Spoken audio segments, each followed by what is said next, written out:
మకర రాశి వారికి చాలా కాలం తర్వాత కొంచెం చల్లటి గాలి ఊపిరి పీల్చుకునే సమయం ఆసన్నమైంది. అంటే ఉపశమనం లభిస్తుందని చెప్పవచ్చు. ఎందుకంటే స్ రాశ్యాధిపతి శని తృతీయ భావంలో సంచారం మరియు తృతీయ వ్యయాధిపతి గురువు సప్తమంలో ఉచ్చస్థితిలో సంచారం వలన చాలా మటుకు వివాహ భాగస్వామి వ్యాపారాలన్నీ చాలా అనుకూలంగా ఉంటాయని చెప్పవచ్చు.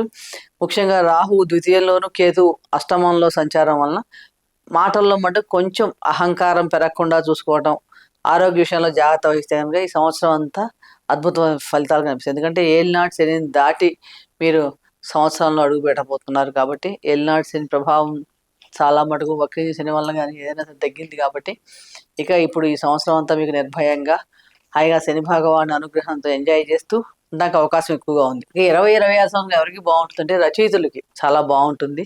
అలాగే మార్కెటింగ్ చేసే వాళ్ళకి కానీ, మీడియా వాళ్ళకి, టెక్ పీపుల్కి, వీళ్ళ కమ్యూనికేషన్ ఫీల్డ్లో ఉన్న వాళ్ళకి వీళ్ళందరికీ కూడా చాలా బాగుంటుంది. మరింత అనుకూలమైన ఫలితాలు ఈ సంవత్సరం అంతా మేము పొందాలి అంటే ఏ మంత్రం చేసుకోవాలంటే ఓం గం గణపతే నమః అనే మంత్రాన్ని వీలైన సార్లు జపించడం, దుర్గా ఆరాధన చేసుకోవడం చాలా మంచి ఫలితాలు ఇస్తుంది.